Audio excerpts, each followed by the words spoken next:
So I'm telling you, Godzilla has to poop somewhere. And welcome to a Starter and Chaser podcast, where every week we review a whiskey and a beer. I'm Joe Clarke. And I'm Jon Passow. And today we have a couple of really good drinks for you guys. We're going to start with a whiskey as a starter and a beer as a chaser. And the first one is going to be Early Times Bottled and Bond 100 Proof Whiskey. One of my faves. And what do you got, Jon? I got some beer from the world's oldest continually operating brewery. This is Weihenstephaner Hefeweißbier. And it's one of my favorites. We'll see what you think of it. Well, we already have our whiskeys poured out. They're breathing. And I'm going to give you guys a little synopsis of this. So it's a Brown-Forman product. And Brown-Forman is always known to put a pretty good product out there, I should say. Okay. Everything up to your like Old Forester birthday bourbon. It's a bottled and bond, so it's at least 4 years old, and it's part of the Bottled Bond Act from back then. I know a lot of you connoisseurs, know about the Act of 1897, and it is basically quality control of a drink and keep it consistent so nobody's cheating or doing anything stupid, turpentine or gasoline in it to cut it. This one is 79% corn. 11% rye, 10% malted barley. And the reason why they released it was the 75th anniversary of the original Old Grandad Bottled and Bond. And I wanted to say it is from a town called Shively, Shively, Kentucky. And again, it is a Brown-Forman product. And are you ready to take a dive into this? I'm ready to take a dive. Yeah. 100 well, maybe we should wait. Bomb. Should we wait? No, let's do it. Yeah, we're good. Okay. Right. He can't take a nose on this because actually he cannot smell at all. So I'm the guy that's going to do this for you. Yeah. I have anosmia, which is a mental condition.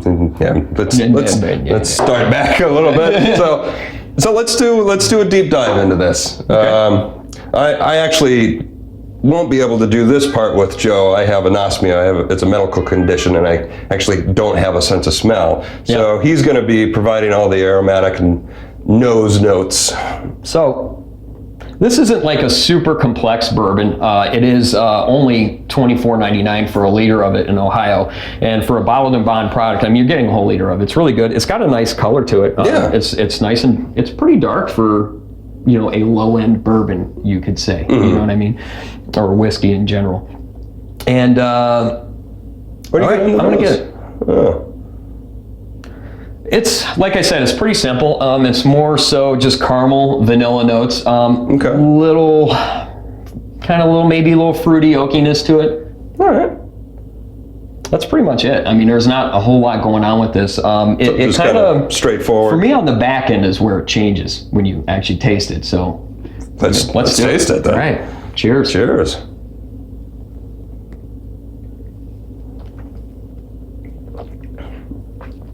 I get that caramel right up front. Oh yeah. It's caramel bomb. A little bit of heat. Doesn't burn going down, but it definitely dances around on the front end. Front of the tongue for the heat. Nice wood characteristics. The long finish on it. What do you pull on that finish? I get a little bit of kind of the charcoaliness of the barrel. Okay. I get a little bit, I want to say a little bit of coconut, which is typical of American oak. Little vanilla. I almost want to say I'm getting fruit, but I'm going to have to go back for a second taste. So what are you getting? I get a zesty orange peel on the back of it. That seems to last a long time for me. It really hangs out for a while. I could see that. I could definitely see that. Yeah. Nice. Yeah. Are you picking anything else up? No. So for me, right off the hit, like he said, the alcohol is definitely very forward. It's at the front of your mouth, actually. It sits right around the front of your lips, the front of your tongue. Going down, it's really smooth, a little warm. I mean, you feel it coming down a little bit, but not hot. It's powerful in the flavors. It's caramel, vanilla, almost kind of a little bit of nutmeggy to me. Again, a little bit of the wood notes kind of going back, but for me, the long finish on this is a very light, fruity, it's a orangey, zesty kind of taste on the back end, and I really enjoy that about this. It kind of surprises you with the finish of it. And it drinks, to me, I like to say it drinks a lot more expensive than it is. I would wholeheartedly agree with that. This does not taste like a $24 bottle. This, to me, tastes like a $50, $60 bottle. Yeah, it really does. And you're right, it's beefy, it's meaty.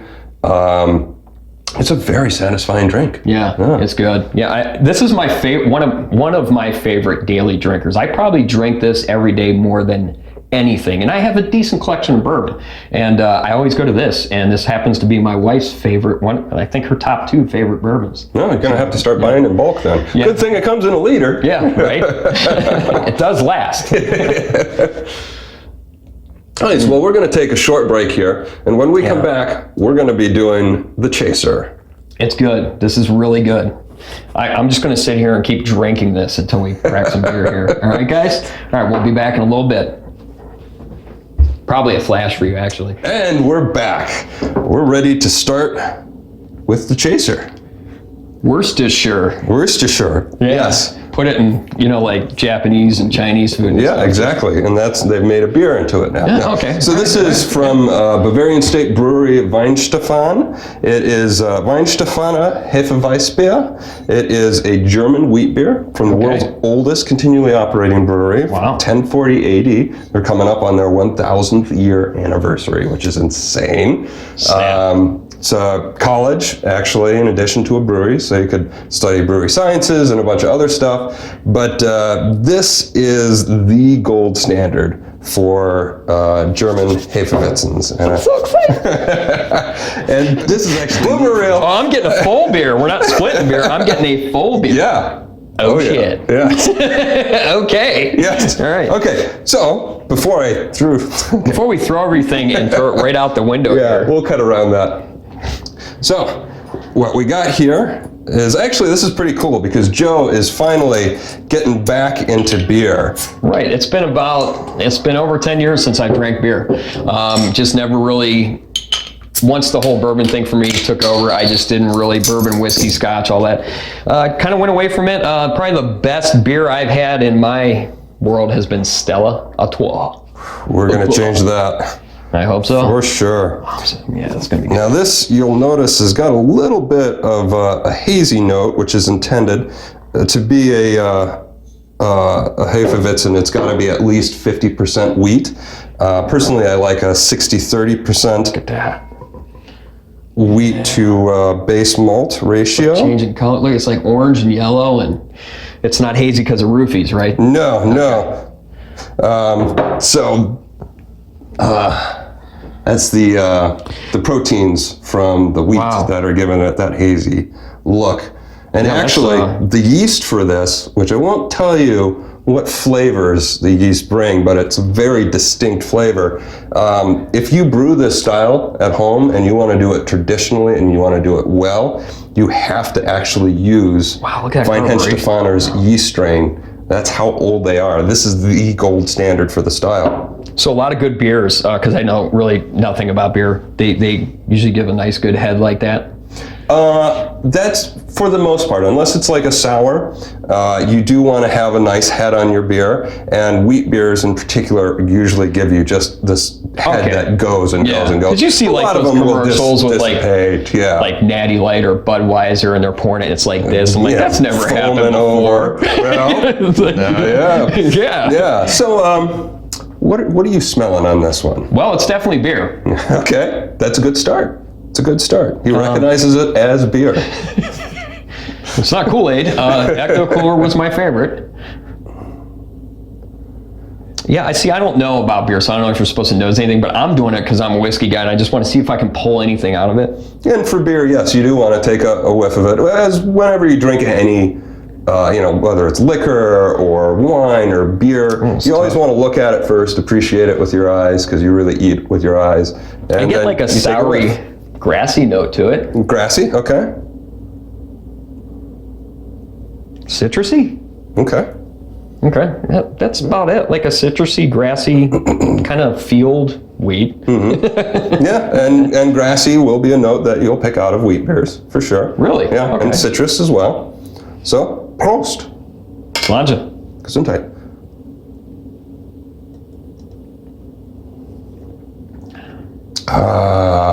Das ist gut. That is like, really smooth. Like, I mean, like, you see all this carbonation coming up. It's not like your normal, like, you know, crap beer that I would drink. And you get that just carbonation, like a can of Coca-Cola, you know, you get all that carbonation. It's like gone. When it goes in, it's gone. It's very smooth, like how whiskey drinks, a good whiskey. So right away, I completely agree with Joe that while it is very highly carbonated, the carbonation doesn't come through too much on the palate. Oh my gosh, I can't believe, like, this is like the first beer and supposedly first good beer I've ever had. This is incredible.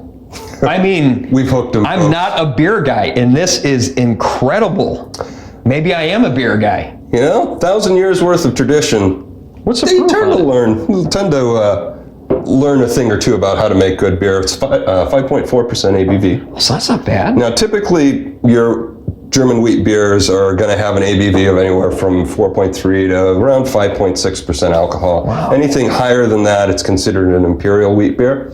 And your hops are going to be low on this as well. Wow. Anywhere from 8 to 15 IBUs. And IBUs, by the way, just like ABV stands for alcohol by volume, IBUs stand for International Bittering Units, and that's how they tell you how bitter a beer is going to be. So That wasn't low funny, bitterness. but so we're filming this show here, right? And we're in front of this bay window. It's open. Can you imagine when people are, if they're like jogging by or whatever? They're just like filming, drinking whiskey, pounding some beers. Like, I wonder if they're driving by, like, just like, damn, those guys are having a good damn time. Well, eventually maybe they can be a guest on our show. Yeah, right. As any of you too. This is really good. You like this? What flavors are you getting out of it? Let me take another drink. Ah.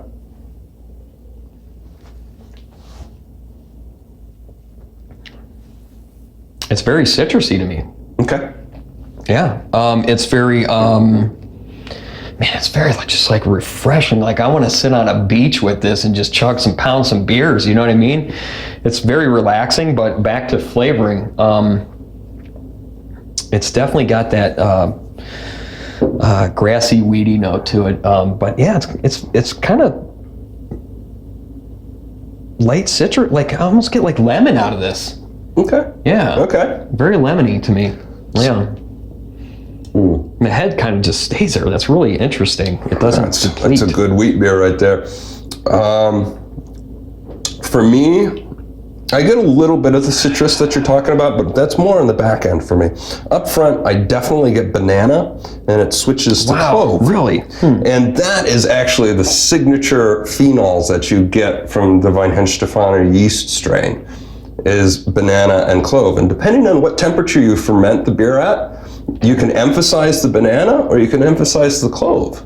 So it's very mutable. I'm probably picking more of the earthy, clovey, you know, grassy kind of notes to it myself. But on the back, I get a lot of the citrusy kind of, just like the early times. On the back end, I get a citrus. But no, this is really a lot more powerful than that. Dude, I could drink this all the time. Right off the bat, folks, we found my beer. Oh, that's the end of the series. Yeah, I mean, I tried a couple of the hoppy beers, never really got it. It was kind of like I'm already, you know, kind of into drinking for the night and a little hammered or whatever. And people were like, try this beer. It's like, oh, okay, nope. You know what I mean? But we'll get tons of bourbon, IPAs, you know, yeah. Are you a big IPA guy? Or? I'm a huge hophead. Okay. Yeah, and you will be too. Mark my words, we will get you into hoppy eventually here. Man, this is really good. Like, I really like, I'm glad we did this for the first beer. It's like knocked it home run, right out of the bat, right out of the bat, yep. Oh, that's awesome, man. So, analyzing the beer, what do we think about the products we did today? What do you think about that whiskey? Thumbs up? What do I think down? about it? I actually give it 2 thumbs up. Okay. How about you? Well, on the Cleveland Bourbon Co-op, which is on Facebook, and also MeWe, I also give it 2 thumbs up because some of the guys on there call me early times because I drink this a lot as a daily drinker and I post about it all the time. And some people are actually trying to tell me to shut up and don't ruin it for everybody. Yeah, well, we're going to ruin it for everybody on the podcast. Sorry, Cleveland Co-op, but Two thumbs up from both of us. Now, what about the beer? What do you think about it? Oh, instantly, not just because it's the first episode. This is incredible for a beer. My brother would probably, and my dad would probably like this too. 2 thumbs up, big time. Yes. And this is one of my favorite beers. It has been a go-to standard for me for a very long time, and so much so it's the standard that I judge all other wheat beers by. Wow. And so for me, this is 2 thumbs way up. For me, it's going to be hard to follow this with other beers on the show because it's that good right out of the gates. I would rather have started with like a Bud Platinum or something like that. No. Yeah, we're not going to do that. We're not going to do that. Right. So. But there's our first episode. Yeah. We're just getting started here, so eventually we're going to be on Facebook, we're going to be on Instagram, YouTube, all the podcasting channels. We're going to have a patron account so that our fans can support us, because we are doing this by our own means. And as we grow the show, we would love to have you guys involved in our journey. And so be sure to stay tuned to this channel. And that is a starter and a chaser. Thank you for joining us. Thank you very much. So there's just something that's really bothering me. Back to that Godzilla poop. What do you think of this? Do you think it's just floating out in the ocean? Yeah, and it's got to be. I mean, it's got to be floaters. I don't think they're sinkers. I mean, it's huge. If it were huge, we would definitely see it, on land. Yeah, Be like mountainous. Imagine all the Godzilla. There's got to be.